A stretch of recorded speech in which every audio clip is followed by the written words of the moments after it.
കർത്താവിൽ ഏറ്റവും പ്രിയപ്പെട്ട ദൈവമക്കളെ, ഇന്നേ ദിവസം നമുക്ക് നമ്മെ തന്നെ ഈശോയുടെ കരങ്ങളിൽ കൊടുത്തുകൊണ്ട് വലിയൊരു പ്രാർത്ഥന നടത്തണം. നമ്മുടെ കുടുംബങ്ങളെ രക്ഷിക്കണേ, നമ്മുടെ കുടുംബങ്ങളിലെ പാപത്തിൻ്റെ സ്വാധീനം എടുത്ത് കളയണമേ. ദൈവമേ, അങ്ങയുടെ സാന്നിധ്യം വിശ്വാസത്തിലൂടെ അനുദിനം ഞങ്ങൾ അനുഭവിക്കാൻ ഇടവരുത്തണമേ. നമുക്ക് ഈശോ പ്രാർത്ഥിക്കാം. യേശു രാജാവിന് സ്തുതി, രാജാവിന് സ്തോത്രം, ഉന്നതങ്ങളിൽ സ്തുതി. ഈശോ നന്ദി ദൈവമേ, ആരാധന. സൃഷ്ടികൾ വാഴ്ത്തും, ശുദ്ധൻ വണങ്ങും ഉന്നതനാമേശുവേ. ഹല്ലേലൂയ. ഈശോ ആരാധന, ഈശോ നന്ദി ദൈവമേ, ആരാധന. ആമേൻ. കർത്താവിൽ ഏറ്റവും പ്രിയപ്പെട്ട ദൈവമക്കളെ, ഈ ദിനത്തിൽ ഈശോ നമുക്ക് തരുന്ന വചനം ഒരു പുതിയൊരു വചനമാണ്. പ്രത്യേകതരം അഭിഷേകത്തിൻ്റെ വചനമാണ്. സാത്താൻ്റെ ശക്തികളെ കീഴ്പ്പെടുത്താനുള്ളൊരു വചനം, വിടുതലിൻ്റെ വചനം, വിശുദ്ധിയുടെ വചനമാണിത്. ഏറെ താല്പര്യത്തോടെ ആഗ്രഹത്തോടെ നമുക്ക് പ്രാർത്ഥിക്കണം. ഇന്നത്തെ ശുശ്രൂഷയിൽ കർത്താവിൻ്റെ അത്ഭുതങ്ങൾ, അനുഗ്രഹങ്ങൾ നമുക്ക് നമ്മുടെ ഭവനങ്ങൾക്ക് ലഭിക്കണം. ആഗ്രഹിച്ച് പ്രാർത്ഥിക്കാം. വചനത്തിലേക്ക് വരാം. ഹെബ്രായ ലേഖനം 7-ാം അധ്യായം 20 മുതൽ 28 വരെയുള്ള വചനം. മുമ്പ് പുരോഹിതരായവർ ശപഥം കൂടാതെയാണ് തങ്ങളുടെ സ്ഥാനമേറ്റത്. ഇവനാകട്ടെ കർത്താവ് ശപഥം ചെയ്തിട്ടുണ്ട്, അവൻ മനസ്സ് മാറ്റുകയില്ല. നീ എന്നേക്കും പുരോഹിതനാണ് എന്ന് തന്നോട് പറഞ്ഞവൻ്റെ ശപഥത്തോടു കൂടിയാണ് പുരോഹിതനായത്. ഇത് ക്രിസ്തുവിനെ ശ്രേഷ്ഠമായ ഒരു ഉടമ്പടിക്ക് അച്ചാരമാക്കുന്നു. മുൻകാലങ്ങളിൽ അനേകം പുരോഹിതന്മാരുണ്ടായിരുന്നു, എന്നാൽ ശുശ്രൂഷയിൽ തുടരാൻ മരണം അവരെ അനുവദിച്ചില്ല. യേശുവാകട്ടെ എന്നേക്കും നിലനിൽക്കുന്നത് കൊണ്ട് അവൻ്റെ പൗരോഹിത്യം കൈമാറ്റപ്പെടുന്നില്ല. തന്നിലൂടെ ദൈവത്തെ സമീപിക്കുന്നവരെ പൂർണ്ണമായി രക്ഷിക്കാൻ അവന് കഴിവുണ്ട്. എന്നേക്കും ജീവിക്കുന്നവനായ അവൻ അവർക്ക് വേണ്ടി മാധ്യസ്ഥം വഹിക്കുന്നു. പരിശുദ്ധനും ദോഷരഹിതനും നിഷ്കളങ്കനും പാപികളിൽ നിന്ന് വേർതിരിക്കപ്പെട്ടവനും സ്വർഗത്തിനുമേൽ ഉയർത്തപ്പെട്ടവനുമായ ഒരു പ്രധാന പുരോഹിതൻ നമുക്കുണ്ടായിരിക്കുക ഉചിതമായിരുന്നു. അന്നത്തെ പ്രധാന പുരോഹിതന്മാരെ പോലെ ആദ്യമേ സ്വന്തം പാപങ്ങൾക്ക് വേണ്ടിയും അനന്തരം ജനത്തിൻ്റെ പാപങ്ങൾക്ക് വേണ്ടിയും അനുദിനം അവൻ ബലിയർപ്പിക്കേണ്ടതില്ല. അവൻ തന്നെ അർപ്പിച്ചുകൊണ്ട് എന്നേക്കുമായി ഒരിക്കൽ ബലിയർപ്പിച്ചിരിക്കുന്നു. വാസ്തവത്തിൽ നിയമം ബലഹീനരായ മനുഷ്യരെയാണ് പ്രധാന പുരോഹിതന്മാരായി നിയോഗിക്കുന്നത്. എന്നാൽ നിയമത്തിന് ശേഷം വന്ന ശപഥത്തിൻ്റെ വചനമാകട്ടെ എന്നേക്കും പരിപൂർണനാക്കപ്പെട്ട പുത്രനെ നിയോഗിക്കുന്നു. വളരെയധികം കൃപയുടെ വചനമാണ്. ചില സമൂഹങ്ങളൊക്കെ തെറ്റിദ്ധരിച്ചിട്ടുള്ള വചനമാണിത്. Praise the lord. ശരിക്കും ഈ വചനത്തിൻ്റെ യഥാർത്ഥ അർത്ഥത്തിലേക്ക് പോകുമ്പോൾ നമുക്ക് ഈശോയോട് കൂടുതൽ അടുക്കാൻ പറ്റും, കൂടുതൽ പ്രാർത്ഥിക്കാൻ പറ്റും. തിന്മയുടെ ശക്തികളുടെ മേലുള്ള അധികാരം നമുക്ക് കിട്ടും. അന്ധകാര ശക്തികളെ ബഹിഷ്കരിക്കാൻ പറ്റും. സൗഖ്യവും വിടുതലും കിട്ടും ഈ വചനം നമ്മൾ യഥാർത്ഥത്തിൽ ധ്യാനിച്ച് പ്രാർത്ഥിക്കുകയാണെങ്കിൽ. ഇവിടെ പറയുന്നത് ഈശോ ആരാണ്? ഈശോ നിത്യ പുരോഹിതനാണ്, എന്നേക്കും പുരോഹിതൻ. അവൻ്റെ പൗരോഹിത്യത്തെക്കുറിച്ച് പറയുക. പഴയ നിയമവും പുതിയ നിയമവും കൂടെ ചേർത്ത് വെച്ചാണ് ഈ പൗരോഹിത്യം സംസാരിക്കുന്നത്. പഴയ നിയമത്തിൽ യഹൂദ പൗരോഹിത്യത്തിൽ പറയുന്നുണ്ട്, പൗരോഹിത്യത്തെക്കുറിച്ച് പറഞ്ഞ് ഇങ്ങനെയാണ്: പുരോഹിതന്മാർ അവർ ജനത്തിനു വേണ്ടി പാപപരിഹാര ബലി അർപ്പിക്കുമായിരുന്നു. ജനത്തിനു വേണ്ടിയുള്ള പാപപരിഹാര ബലി അർപ്പിക്കുന്ന പ്രധാന പുരോഹിതനാണ്. ആണ്ടിലൊരിക്കൽ ചെയ്യുന്ന വലിയ ശുശ്രൂഷ പ്രധാന പുരോഹിതൻ ചെയ്യും. ജനങ്ങളാൽ തിരഞ്ഞെടുക്കപ്പെടുന്ന ആ വ്യക്തിയാണ് ജനത്തിനു വേണ്ടി പാപപരിഹാര ബലി അർപ്പിക്കും. കാളക്കിടാവിൻ്റെയോ കുഞ്ഞാടിൻ്റെയോ ചോര, അല്ലെങ്കിൽ അതിനെ ബലിയർപ്പിച്ചതിൻ്റെ ചോരയുമായിട്ട് അതിവിശുദ്ധ സ്ഥലത്ത് കയറിയിട്ട് അതിവിശുദ്ധ സ്ഥലത്തെ ബലിപീഠത്തിൽ ഒഴുക്കിക്കൊണ്ട് പാപപരിഹാരത്തിനായിട്ട് പ്രാർത്ഥിക്കും. ജനത്തിനു വേണ്ടി പാപപരിഹാരത്തിന് പ്രാർത്ഥിക്കും. അതിനുശേഷം പ്രാർത്ഥനകൾക്ക് ശേഷം മിച്ചമുള്ള ചോരയുമായിട്ട് ഇറങ്ങി വന്നിട്ട് ഹിസോപ്പ് ചെടിയുടെ തണ്ടുകൊണ്ടോ അല്ല ചെമ്മന്ന ആട്ടിൻ്റെമോ ഇത് മുക്കിയിട്ട് ജനത്തിൻ്റെ മേൽ തളിച്ചുകൊണ്ട് പറയും, നിങ്ങൾ വിശുദ്ധീകരിക്കപ്പെട്ടിരിക്കുന്നു. അവിടെ പുരോഹിതൻ ചെയ്യുന്നത് ഒരു കാളക്കിടാവിനെ അല്ലെങ്കിൽ ആട്ടിൻകുട്ടിയെ ബലിയർപ്പിച്ചുകൊണ്ട് അതിന് ചോര കൊണ്ട് നടത്തുന്ന ഒരു കർമ്മം. പക്ഷേ ഈശോ ഇവിടെ ബലിവസ്തുവും ബലിയർപ്പകനും ഒരാൾ തന്നെ. ഈശോ തന്നെയാണ് ഇവിടെ ബലിയർപ്പണം നടത്തുക. മനുഷ്യകുലത്തിൻ്റെ പാപത്തിന് പരിഹാരം ചെയ്യുന്നത് ഈശോ തന്നെയാണ്. ഈശോ തൻ്റെ ശരീരമാകുന്ന ബലിവസ്തു അതാണ് കാൽവരിയിൽ ബലിയർപ്പിച്ചുകൊണ്ട്, പിതാവായ ദൈവത്തിന് തന്നെ ബലിയർപ്പിച്ചുകൊണ്ട് നമ്മളെ മോചിപ്പിക്കുക. ആ രക്തം കൊണ്ട് നമ്മളെ തളിച്ച് നമ്മെ വിശുദ്ധീകരിച്ച് നമ്മെ രക്ഷയിലേക്ക് കൊണ്ടുവരികയാണ് ഈശോ ചെയ്യുക. ഇന്നത്തെ സഭയുടെ പൗരോഹിത്യം ഈശോയുടെ ഈ പൗരോഹിത്യത്തിലുള്ള പങ്കുചേരുക. ക്രിസ്തുവിൻ്റെ നിത്യപുരോഹിതനായ ഈശോയുടെ പൗരോഹിത്യം ലോകാവസാനം വരെ തുടരുന്ന തിരുസഭ, അതാണ് സഭയിൽ നടക്കുന്നത്. അന്ന് ഓരോ ദിവസവും വിശുദ്ധ ബലി അർപ്പിക്കുമ്പോൾ അവിടുത്തെ പുരോഹിതൻ, ബലിയർപ്പിക്കുന്ന പുരോഹിതൻ ഈശോ തന്നെയാണ്. ഈശോയുടെ പൗരോഹിത്യത്തിൽ ഞങ്ങൾ പങ്കുചേരുന്നു. അതാണ് സംഭവിക്കുന്നത്. അവിടെ വലിയ വചനം പറയുന്നുണ്ട്, തന്നിലൂടെ ദൈവത്തെ സമീപിക്കുന്നവരെ പൂർണ്ണമായി രക്ഷിക്കാൻ അവന് കഴിവുണ്ട്. യേശുവെക്കുറിച്ച് പറയുകയാണ്, യേശുവാകട്ടെ എന്നേക്കും നിലനിൽക്കുന്നതുകൊണ്ട് അവൻ്റെ പൗരോഹിത്യം കൈമാറപ്പെടുന്നില്ല. എന്ന് വെച്ചാൽ അവിടെ അടുത്തയാൾ ഏറ്റെടുക്കുന്നില്ല. ഈശോ എന്നേക്കും പുരോഹിതൻ, ഈശോ തന്നെ അവന് മാറ്റമൊന്നുമില്ല. ആ പൗരോഹിത്യത്തിൽ ഉൾച്ചേരി, അല്ലെങ്കിൽ ആ പൗരോഹിത്യം സഭയിലൂടെ തുടരുകയാണ്, സഭയിലൂടെ കണ്ടിന്യൂ ചെയ്യപ്പെടുകയാണ്. ലോകാവസാനം ആ പൗരോഹിത്യം നിലനിൽക്കുക. അന്നും ഇന്നും എന്നും ഒരു പുരോഹിതനേ ഉള്ളൂ, ഈശോ മാത്രമാണ്. ഈശോയുടെ പൗരോഹിത്യത്തിലേക്ക് ചേരുന്ന വിളിയാണ് ഞങ്ങളുടെ ദൈവവിളി. സഭയുടെ കൂദാശ, പൗരോഹിത്യം എന്ന കൂദാശയുടെ ഉള്ളടക്കം അതാണ്. അവിടെ പറയാണ്, ഈ പൗരോഹിത്യത്തിൻ്റെ പ്രത്യേകതയാണ്, തന്നിലൂടെ ദൈവത്തെ സമീപിക്കുന്നവരെ പൂർണ്ണമായി രക്ഷിക്കാൻ അവന് കഴിവുണ്ട്. അത് ഈശോയിലൂടെ തന്നിലൂടെ ദൈവത്തെ സമീപിക്കുന്നവരെ പൂർണ്ണമായി രക്ഷിക്കാൻ അവന് കഴിവുണ്ട്. അത് ഈശോയുടെ പക്കൽ നീ നിൻ്റെ ജീവിതം വിട്ടുകൊണ്ട് നിൻ്റെ പാപം സമർപ്പിച്ചാൽ ആ പാപം എടുത്തു മാറ്റി നിന്നെ രക്ഷിക്കാൻ ഈശോയ്ക്ക് കഴിവുണ്ട്, ഈശോയ്ക്ക് ശക്തിയുണ്ട്. പാപത്തിൻ്റെ ബന്ധനം അഴിച്ചുവിടാൻ ഈ നിത്യപുരോഹിതന് സാധിക്കും. ഈ നിത്യപുരോഹിതൻ്റെ ആ ബലിയർപ്പണത്തിൻ്റെ ഫലമത, അവൻ ബലിവസ്തുവും ബലിയർപ്പകനുമായിട്ട് നിൽക്കുന്നത് കൊണ്ട് അവനിലൂടെ സ്വർഗപിതാവിൻ്റെ പക്കലെത്താൻ ഒരുവന് സാധിക്കുമെന്നാണ്. അതുകൊണ്ടാണ് ഈശോ ബലിയർപ്പിച്ചുകൊണ്ടിരിക്കുന്ന സമയത്ത് നല്ല കള്ളം പറയുന്നു, കർത്താവ് അങ്ങ് രാജ്യത്തിലായിരിക്കുമ്പോൾ എന്നെ കൂടി ഓർക്കണേന്ന് പറഞ്ഞു, ഇന്ന് നീ എന്നോടുകൂടെ പർദീസായിലായിരിക്കുമെന്ന് ഈശോ പറയുമ്പോൾ ബലിയർപ്പകനും ബലിവസ്തുവ, പാപമോചനം കൊടുക്കുന്നവൻ, പരിഹാരം ചെയ്യുന്നവൻ, രക്ഷിക്കുന്നവൻ, സർവശക്തനായവൻ അത് ഈശോ മാത്രം. അതെത്രമാത്രം നീ ഹൃദയത്തിൽ സ്വീകരിക്കുന്നു, അതിന് പവറുണ്ട്. ഇത് തന്നെയാണ് ഓരോ ദിവ്യബലി നടക്കുമ്പോൾ, തിരുസഭയിലെ പരിശുദ്ധ കുർബാന അർപ്പണം നടക്കുമ്പോൾ, ആ കുർബാന സമയത്ത് ഈ നിത്യപുരോഹിതനായ ഈശോ ഓരോ ബലിയിലും ഈശോ ഉണ്ട്. അവിടെ ഈശോയാണ് ഈ ബലിയർപ്പണം നടത്തുന്നത്. അവിടേക്ക് ഒരു പാപി, ഒരു വേദനിക്കുന്നവൻ, രോഗിയായവൻ കടന്നു വന്നാൽ അവൻ്റെ പാപത്തിന് പരിഹാരം ചെയ്തുകൊണ്ടും അവൻ്റെ മേലുള്ള മുറിവുകളും അവൻ്റെ മേലുള്ള രോഗങ്ങളും എടുത്തു മാറ്റുവാനുള്ള പവർ ഈശോയ്ക്കുണ്ട്. ഇവിടെ വേണ്ടത് വിശ്വാസമാണ്. We need in A faith in God, in A faith in the word of God. ദൈവത്തിൻ്റെ വചനത്തിലുള്ള ഉറച്ച വിശ്വാസം വേണം, ആവശ്യത്തിന് വിശ്വാസം വേണം.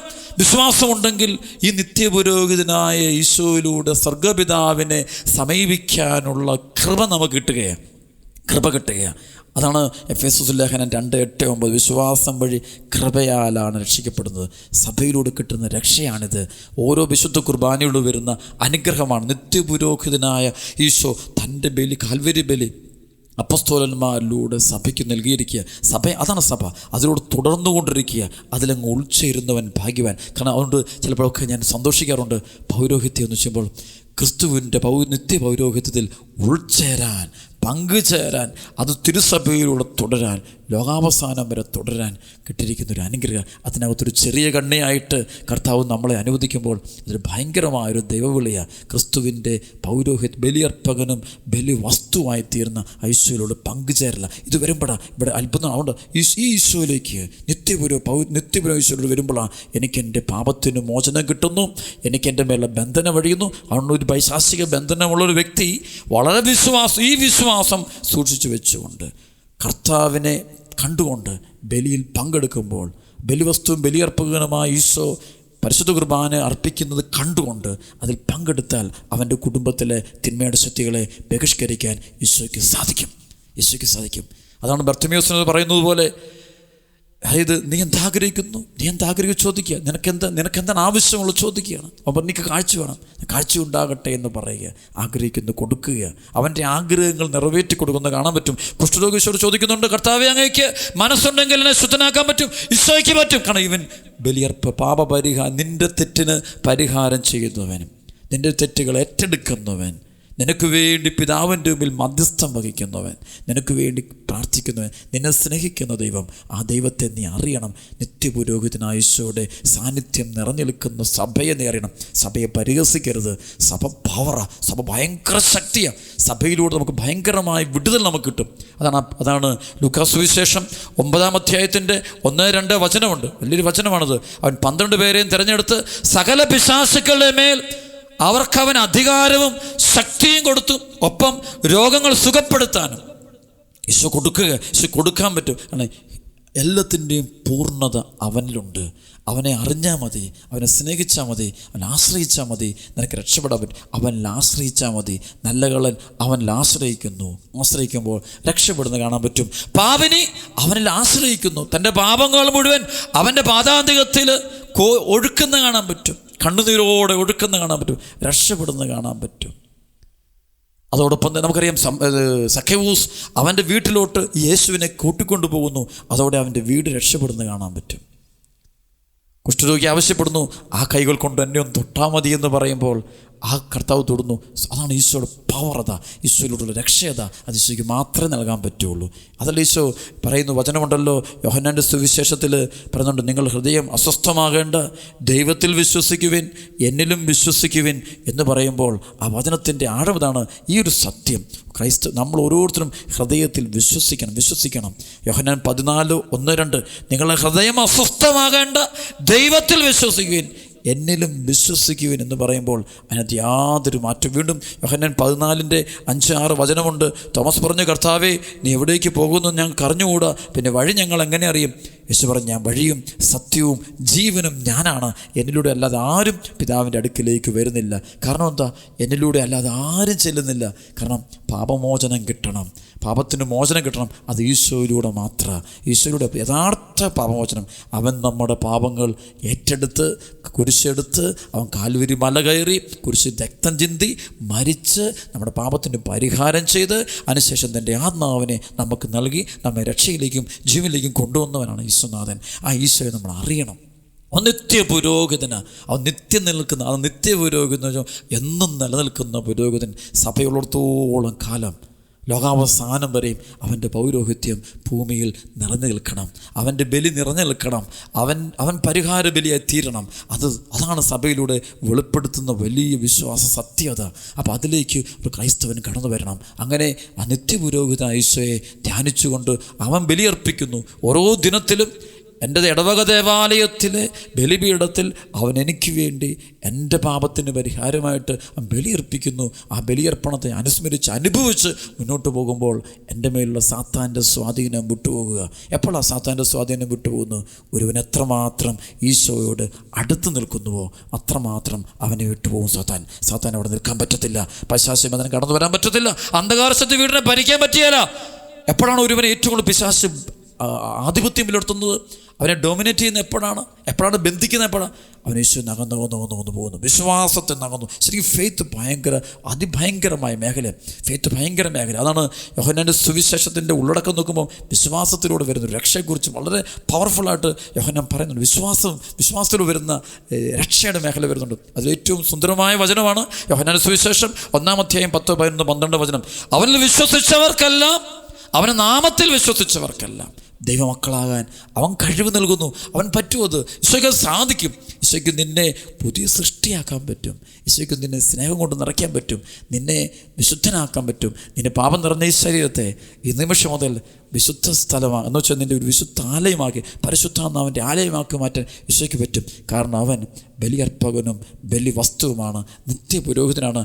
അവൻ്റെ സന്നിധിയിലേക്ക് ഒരുവൻ ചെന്നു കഴിഞ്ഞാൽ അവന് യേശുവിലൂടെ അവന് പിതാവിനെ സമീപിക്കാൻ പറ്റും, സ്വർഗം സമീപിക്കാൻ പറ്റും, സ്വർഗോന്മുഖമായിട്ട് പോകാൻ പറ്റും, സ്വർഗത്തിൽ എത്തിച്ചേരാൻ പറ്റും, സ്വർഗത്തിൽ എത്തിച്ചേരാൻ പറ്റും. ഈശോണ്ട് എൻ്റെ കൂടെ അല്ലാതെ ആർക്കും പിതാവിൻ്റെ അടുക്കലേക്ക് എത്താൻ പറ്റത്തില്ല. അപ്പോൾ ഈശോയിലൂടെ എത്താൻ പറ്റും. ആ ഈശോ ഏറ്റുപറയുക, കർത്താവും ദൈവവും രക്ഷകനുമായിട്ട് എപ്പോഴും ഏറ്റുപറയുക. തോമസ് പോലെ എൻ്റെ കർത്താവേ, എൻ്റെ ദൈവമേ എന്ന് പറഞ്ഞുകൊണ്ട് നീ നിൻ്റെ വിശ്വാസം ഏറ്റുപറയുക. ഈ സത്യങ്ങൾ, ഈ വചനങ്ങളെ ഹൃദയത്തിൽ നീ സ്വന്തമാക്കുക. അപ്പോൾ തന്നെ നിന്നിലെ അന്ധകാര ശക്തികൾ മാറിപ്പോകോളും. സാത്താൻ പിന്നെ നിന്നെ തൊടുക ഒന്നും ചെയ്യില്ല, അടുക്കാൻ പറ്റത്തില്ല. കാരണം നീ പവർഫുള്ളാണ്, കാരണം നീ അരൂപിയെ നിറഞ്ഞ വ്യക്തിയാണ്, കാരണം നിൻ്റെ ഉള്ളിൽ ഈശോ ഉണ്ട്. വിശ്വാസത്തോടെ നീ ഈശോയെ ഹൃദയത്തിൽ വെച്ച് ആരാധിക്കുന്ന വ്യക്തിയാണ്, ഈശോയെ സ്നേഹിക്കുന്ന വ്യക്തിയാണ്.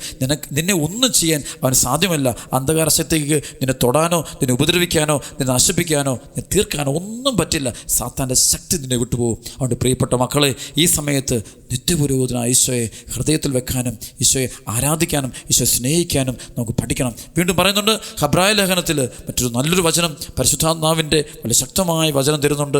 കൃപയുടെ വചനമാണത്. അതായത് ഹെബ്രായ ലേഖനം 4-ാം അധ്യായത്തിൻ്റെ 14 മുതൽ 16 വരെയുള്ള വചനം. സ്വർഗത്തിലേക്ക് കടന്നുപോയ ശ്രേഷ്ഠനായ ഒരു പ്രധാന പുരോഹിതൻ, ദൈവപുത്രനായ യേശു നമുക്കുള്ളത് കൊണ്ട് നമ്മുടെ വിശ്വാസത്തെ നമുക്ക് മുറുകെ പിടിക്കാം. നമ്മുടെ ബലഹീനതകളിൽ നമ്മോടൊത്ത് സഹതപിക്കാൻ കഴിയാത്ത ഒരു പ്രധാന പുരോഹിതനല്ല നമുക്കുള്ളത്. പിന്നെയോ ഒരിക്കലും പാപം ചെയ്തിട്ടില്ലെങ്കിലും എല്ലാ കാര്യങ്ങളിലും നമ്മെപ്പോലെ തന്നെ പരീക്ഷിക്കപ്പെട്ടവനാണവൻ. അതിനാൽ വേണ്ട സമയത്ത് കരുണയും കൃപാവരവും ലഭിക്കുന്നതിനായി നമുക്ക് പ്രത്യാശയോടെ കൃപാവരത്തിൻ്റെ സിംഹാസനത്തെ സമീപിക്കാമെന്ന് പറയാം. ധൈര്യമായിട്ട് സമീപിച്ചുകൊള്ളുക, ധൈര്യമായിട്ട് പരിശുദ്ധ കുർബാനയിൽ പങ്കെടുത്തുകൊള്ളുക. അവിടെ നിത്യപുരോഹിതനായ ഈശോ വരുന്ന സ്ഥലമാണ്. ശരിക്കും ഓരോ പരിശുദ്ധ കുർബാനയിലും നിത്യപുരോഹിതനായ ഈശോ വരുന്ന സമയമാണ്. ഏതൊരു വൈദികനും ബലിയർപ്പിക്കുമ്പോൾ ആ വൈദികൻ നിത്യപൗരോഹിത്യത്തിൽ, ക്രിസ്തുവിൻ്റെ പൗരോഹിത്യത്തിൽ പങ്കുചേരുന്ന, ഉൾച്ചേരുന്ന വ്യക്തിയാണ്, സഭയിൽ ഉൾച്ചേരുന്നത്. അപ്പോൾ അവിടെ സംഭവിക്കുന്നത്, അവിടെ നമ്മളെ മനസ്സിലാക്കും ദൈവം. നമ്മുടെ പറയുന്നുണ്ട്, നമ്മളെ മനസ്സിലാക്കാൻ കഴിവുള്ള, നമ്മുടെ വേദന അറിയാൻ കഴിവുള്ള, അതുകൊണ്ടാണല്ലോ അവൻ പാടുപീടുകളേറ്റത്. നമ്മളെ അറിയാൻ കഴിവുള്ളവനായതുകൊണ്ട് കുരിശിൽ കടന്നുകൊണ്ട് ക്ഷമിച്ചത്. നമ്മൾ നന്നായിട്ട് അറിയാം, നമ്മുടെ സ്വഭാവം അറിയാം, നമ്മുടെ എല്ലാം. അതുകൊണ്ടാണ് പിതാവായ ദൈവത്തോട് പറയുക, ഇവർ ചെയ്യുന്നതെന്ന് ഇവർ അറിയുന്നില്ലെന്ന് ഇവരോട് ക്ഷമിക്കണമെന്ന് പറയുമ്പോൾ നമ്മളെ അറിയാവുന്ന ദൈവമാണ്. നമ്മുടെ അവസ്ഥ അറിയാം, നമ്മുടെ ബലഹീനത അറിയാം, നമുക്ക് ഇത്രയും പറ്റുള്ളൂന്നറിയാം. ആ അറിവുണ്ട് ദൈവത്തിനറിയാം, ഐശ്വര്യറിയാം. അത്രമാത്രം കാരുണ്യം കാണിക്കുന്നവനാ, അനുകമ്പ കാണിക്കുന്ന സ്നേഹനിധിയായ നിത്യപുരോഹിതനാ. ആ പുരോഹിതനെ നമ്മൾ കണ്ടുമുട്ടുന്ന വേദിയാണ് പരിശുദ്ധ കുർബാന. ആ നിത്യപുരോഹിതനായ ഈശോയെ കണ്ടുമുട്ടാൻ ഈ ഭൂമിയിൽ ഒരിടത്ത് മാത്രമേ പറ്റുള്ളൂ. സത്യസഭയുടെ പരിശുദ്ധ കുർബാനയിൽ നിത്യപുരോഹിതനെ ഈശോ കണ്ടുമുട്ടാൻ പറ്റൂ. ആ സ്ഥലത്തേക്ക് പോകണം. നീ സത്യസഭയുടെ പരിശുദ്ധ കുർബാനയിൽ ഓരോ കൂദാശകളിലും അവൻ്റെ സാന്നിധ്യമുണ്ട്. അവൻ ഒരുമിച്ച് കൂട്ടുന്നു, അവൻ അഭിഷേകം ചെയ്യുന്നു. ബലിവസ്തുവും ബലിയർപ്പകനും. അവൻ്റെ ബലിയർപ്പണത്തിൻ്റെ ഫലം എന്താണ്? അവൻ നമുക്ക് അവസാനം തൻ്റെ ശരീരവും രക്തവും തരിക. പഴയ നിയമത്തിൽ ആട്ടുംകുട്ടിയുടെ ചോരയെടുത്തിട്ട് ജനങ്ങളുടെ മേൽ തളിച്ചിട്ടാണ് ജനത്തോട് നിങ്ങൾ വിശുദ്ധീകരിക്കപ്പെട്ടു, നിങ്ങളുടെ പാപങ്ങൾ മോചിക്കപ്പെട്ടിരിക്കുന്നു എന്ന് പ്രധാന പുരോഹിതന്മാർ പറയുമ്പോൾ, ഇവിടെ അങ്ങനെയല്ല. ഈ ബലിയർപ്പണം അവൻ നടത്തുന്നു. അവൻ്റെ ശരീരത്തെ ബലിയർപ്പിച്ചിട്ട് അവസാനം ആ ശരീരം തന്നെയാണ് നമുക്ക് തരുന്നത്, ആ രക്തം തന്നെയാണ് നമുക്ക് തരുന്നത്. അത് ഭക്ഷിക്കാൻ പറയുക, പാനം ചെയ്യാൻ പറയുക. നിങ്ങളുടെ മേൽ മരണമുണ്ടാകില്ല, സാത്താൻ നിങ്ങൾ ആധിപത്യം പുലർത്തില്ല, നിങ്ങൾ വിജയം വരിക്കും, നിങ്ങൾ ഉയരും. അതാണ് വ്യത്യാസം. പഴയ നിയമത്തിൽ അത് പറ്റത്തില്ല. കാരണം അവിടെ പുരോഹിതൻ അവൻ ബലിയർപ്പിക്കുന്നില്ല, അദ്ദേഹം ബലിയർപ്പിക്കുന്നില്ല. അദ്ദേഹം ഒരു ആട്ടിൻകുട്ടിയോ ഒരു കാളക്കിടാവിനെ കൊല്ലുന്നു, അല്ല ബലിയർപ്പണം നടത്തുന്നു, അത്രേ ഉള്ളൂ. അതിനപ്പുറത്തേക്കൊന്നുമില്ല. അതിത്രേ പറ്റുള്ളൂ. പക്ഷേ പുതിയ നിയമത്തിൽ എങ്ങനെയല്ല, ഇവൻ ബലിയർപ്പിക്കുന്നു. ഇവൻ്റെ ശരീരം, ഇവൻ്റെ രക്തം അവൻ നമുക്ക് വേണ്ടി ചിന്തുന്നു, പിതാവായ ദൈവത്തിൻ്റെ ചിന്തുന്നു. അത് തന്നെ ഭക്ഷിക്കാൻ പറയുക, അത് തന്നെ പാനം ചെയ്യാൻ പറയുക, നിത്യജീവന് വേണ്ടി, രക്ഷയ്ക്ക് വേണ്ടി. അതാണ് ഓരോ പരിശുദ്ധ കുർബാനയിലും സംഭവിക്കുന്നത്. അപ്പത്തിൻ്റെയും വീഞ്ഞിൻ്റെയും സാദൃശ്യത്തിൽ ഈശോ നമ്മുടെ അടുത്തേക്ക് വരികയാണ്. ആ ഈശോയെ നമ്മൾ ഉൾക്കൊള്ളണം, അങ്ങനെ അവനുമായിട്ട് അടുക്കണം. ആ നിത്യപുരോഹിതനായ ഈശോ കുർബാനയിൽ കണ്ടുമുട്ടുന്ന ക്രിസ്ത്യാനിയാണ് യഥാർത്ഥത്തിലുള്ള ക്രിസ്ത്യാനി. യഥാർത്ഥത്തിൽ ഉദ്ധിതനായ കർത്താവ് വരുന്ന സ്ഥലം ബലിയർപ്പണ വേദിയില്ല, പരിശുദ്ധ കുർബാനയില്ല, തിരുസഭയില്ല. അത്രമാത്രം നീ ഹൃദയത്തിൽ വിശ്വസിക്കുന്നു, ഭാഗ്യമാണ്. പൗരോഹിത്യത്തിലേക്കുള്ള ദൈവവിളി അതൊരു ഭാഗ്യമാണ്, കൃപയാണ്. അത് ദൈവത്തിൻ്റെ തിരഞ്ഞെടുപ്പാണ്, ദൈവവിളിയാണ്. ദൈവം തിരഞ്ഞെടുക്കാത്ത ഒരാൾക്ക് ആകാൻ പറ്റത്തില്ല. ആകുന്ന വ്യക്തി അഭിഷേകത്തിൽ വളരേണ്ട വ്യക്തിയാണ്. തിരിച്ചറിയണം, ഓരോ ദിനത്തിലും തിരിച്ചറിയണം, ഞാൻ എൻ്റെ കർത്താവിനോട് ഐക്യപ്പെടുക. പാപപരിഹാര ബലിയർപ്പിച്ച കർത്താവ്, ആ ബലിയോട് ചേരുക, ഈശോയോട് ചേരുക, ഈശോയുടെ ശരീര രക്തവും ഭക്ഷിക്കുക, സ്വീകരിക്കുക. ഈ കർമ്മം ചെയ്യാൻ, ഈ വലിയ സംഭവത്തിൽ പങ്കെടുക്കാൻ, അത് വിശ്വാസത്തിലൂടെ അതിനെ സമീപിക്കാൻ ഒരു പുരോഗതിന് കിട്ടുന്ന അവസരം ഭാഗ്യപ്പെട്ട അവസരം, ഭാഗ്യപ്പെട്ട അനുഗ്രഹം. ഒരു കുടുംബത്തിൽ ദൈവവിളി ഉണ്ടാകുന്നത് അനുഗ്രഹം, അഭിഷേകം. പ്രാർത്ഥിക്കണം. അത് സത്യമാണിത്, നുണയല്ല, ഇത് ഭംഗിവാക്കുകളല്ല, ചിന്തിച്ചു കൂട്ടുന്നതല്ല, സാധാരണ ദൈവശാസ്ത്രമല്ല. ഇത് രക്ഷയുടെ ദൈവശാസ്ത്രമാണ്, രക്ഷയുടെ മാർഗ്ഗമാണ്. അതുകൊണ്ട് വഴിയും സത്യവും ജീവനുമായ ഈശോയെ സ്വന്തമാക്കാൻ വേണ്ടി നമുക്ക് ഒരുക്കുന്ന ഓരോ പരിശുദ്ധ കുർബാന പങ്കെടുക്കാം. അതിൽ എത്രമാത്രം പങ്കെടുക്കുന്നോ അപ്പോൾ സാത്താൻ്റെ ശക്തി വിട്ടുപോകുക. അവർ പറയുന്നുണ്ട്, പഴയ നിയമത്തിൽ ഈ ചോര കൊണ്ടുവന്നിട്ട് ആട്ടിൻകുട്ടിയുടെ ചോര ആളുകളുടെ മേൽ തളിച്ച് ചെയ്യുമ്പോൾ അവരുടെ പാപങ്ങളെല്ലാം മാഞ്ഞുപോയി, അവരുടെ സാത്താൻ്റെ ശക്തി വിട്ടുപോയി, അവർ വിശുദ്ധീകരിക്കപ്പെട്ടു, വിശുദ്ധിയുള്ള ജനതയായിട്ട് തീരുന്നു എന്നാണ് അവർ വിശ്വസിച്ചെങ്കിൽ, പുതിയ നിയമത്തിൽ ഒരു ക്രൈസ്തവൻ വിശ്വാസത്തോടെ നിത്യവിരോധനായ ഈശോയെ വിശ്വാസത്തിലൂടെ ദർശിച്ചുകൊണ്ട് ഒരു വിശുദ്ധ കുർബാനയിൽ പങ്കെടുത്ത് കർത്താവിൻ്റെ ശരീരരക്തങ്ങൾ ഭക്ഷിച്ചു കഴിയുമ്പോൾ അവൻ്റെ മേലും അവൻ്റെ കുടുംബത്തിൻ്റെ മേലുള്ള സാത്താൻ്റെ ആധിപത്യം അവസാനിക്കും, പാപത്തിൻ്റെ ആധിപത്യം അവസാനിക്കും. കൃപയാൽ രക്ഷപ്പെടപ്പെടും. കൃപയാണിത്, ദൈവത്തിൻ്റെ ദാനമാണിത്, സൗജന്യമായ ദാനമാണിത്. അതുകൊണ്ട് ഏറ്റവും നല്ല ബഹിഷ്കരണ പ്രാർത്ഥന ഏത് എന്ന് ചോദിച്ചാൽ എനിക്ക് പറയാൻ തോന്നുന്നത്, നല്ല വിശ്വാസത്തോടെ ഒരുക്കത്തോടെ അനുദിനം വിശുദ്ധ കുർബാനയിൽ പങ്കുചേർന്ന് ഈശോയുടെ ശരീരരക്തങ്ങൾ ഭക്ഷിക്കലാണ് കറക്റ്റായ ഏറ്റവും അഭിഷേകമുള്ള ബഹിഷ്കരണ ശുശ്രൂഷ. അപ്പോൾ അതിൽ പങ്കെടുക്കാനുള്ള കൃപയ്ക്കായിട്ട് പ്രാർത്ഥിക്കാം. ദൈവത്തിന് നന്ദി പറഞ്ഞുകൊണ്ട് ഇന്നത്തെ ആരാധന സമയത്ത് എൻ്റെ പരിശുദ്ധാത്മാവേ എന്നിലേക്ക് വന്ന് നിറയണമേ, എന്നെ അഭിഷേകം ചെയ്യണമേ, എന്നെ വിടുതൽ നൽകണമേ. നിത്യവിരോധന ഈശോയെ ഹൃദയത്തിൽ ധ്യാനിച്ചുകൊണ്ടുള്ള ഒരു കൃപയുടെ ജീവൻ നയിക്കാൻ ശക്തി തരണമേ. നമുക്ക് പ്രാർത്ഥിക്കാം. ദൈവം നമ്മെ ധാരാളമായിട്ട് അനുഗ്രഹിക്കട്ടെ. ആമേൻ.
മഹത്വം വർഷിക്കണമേ, വിടുതൽ വർഷിക്കണമേ, സൗഖ്യങ്ങൾ നൽകണമേ.